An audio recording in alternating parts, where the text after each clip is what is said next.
Well, let me tell you about found object sculpture. All right, Spongebob, pay close attention.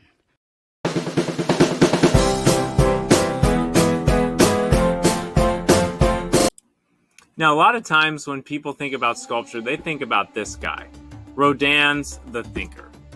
He's a statue made of bronze. They actually sculpted him out of clay, created a mold, poured the melted bronze inside of it, and made a metal cast. Look at your marble. Visualize the sculpture within. Then, gently. He's an incredible sculptor. This is one of the world's most famous statues. The other one is David by Michelangelo.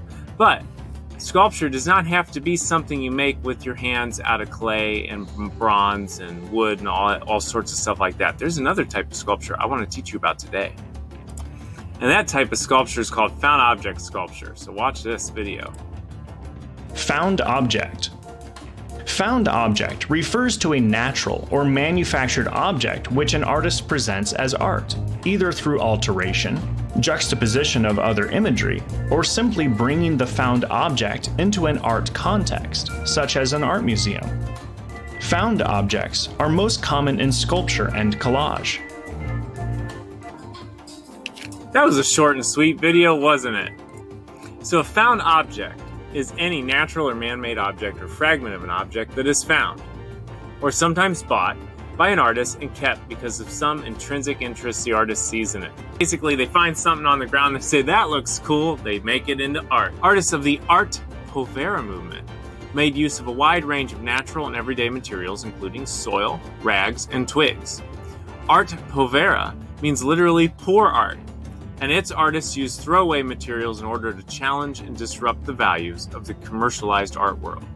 So this artist, Janis Koulinis, just collected trash and things that people throw away, like bags of corn and rice and so forth, and calls it art.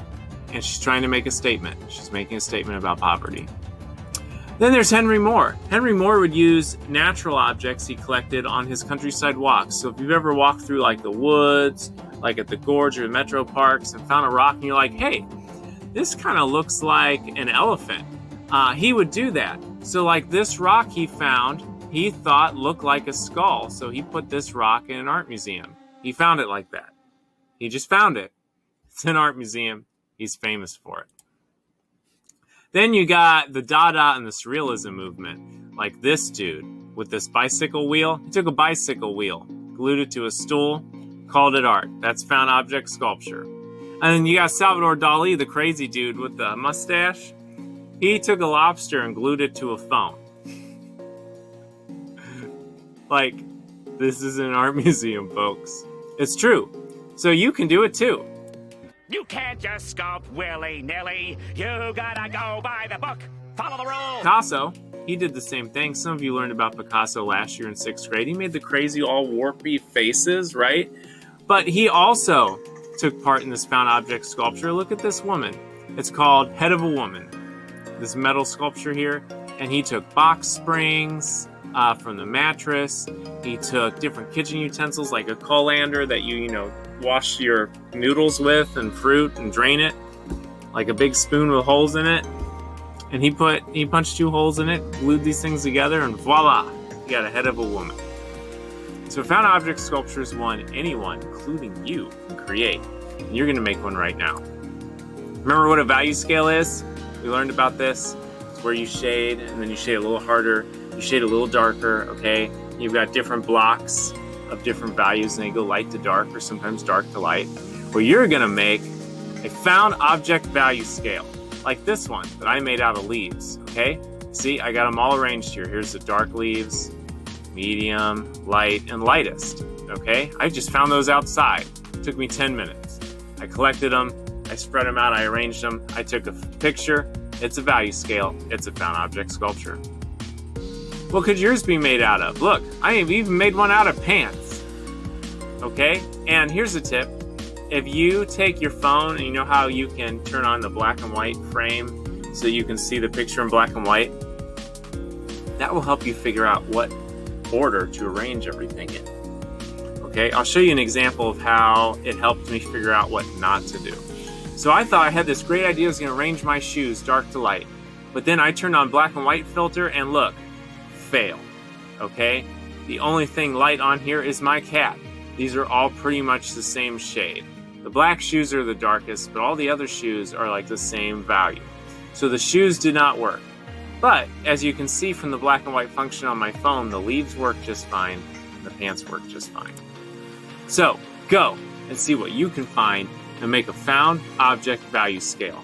Use at least 5 different objects. Make sure they are arranged in order from dark to light or light to dark. Take a good photo of it using either your phone or your Chromebook and show me your progress by the end of class. Or turn it in on Google Classroom. Thanks for watching.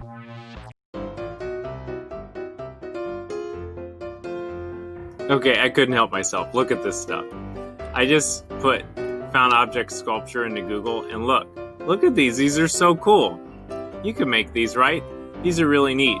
So I clicked on one. This green goblin took me to eBay. $179 to take an Xbox controller, glue it to a metal water bottle, and add wheels.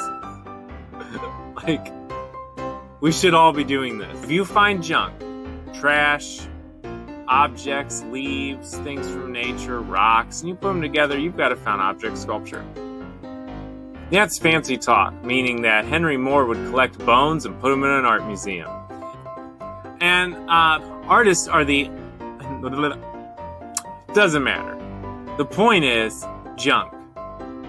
And his name was Marcel Duchamp. His collages to make his... I can't see the rest of it. There's something in the way. Hello. So you must have missed this class. Well, this phone with a lobster on it, that is an assemblage by Marcel Duchamp. He literally took a phone, took a lobster, glued it on, and it's in an art museum. It's considered a sculpture. But how do you make it? He grabbed 2 objects and put them together. That's an assemblage.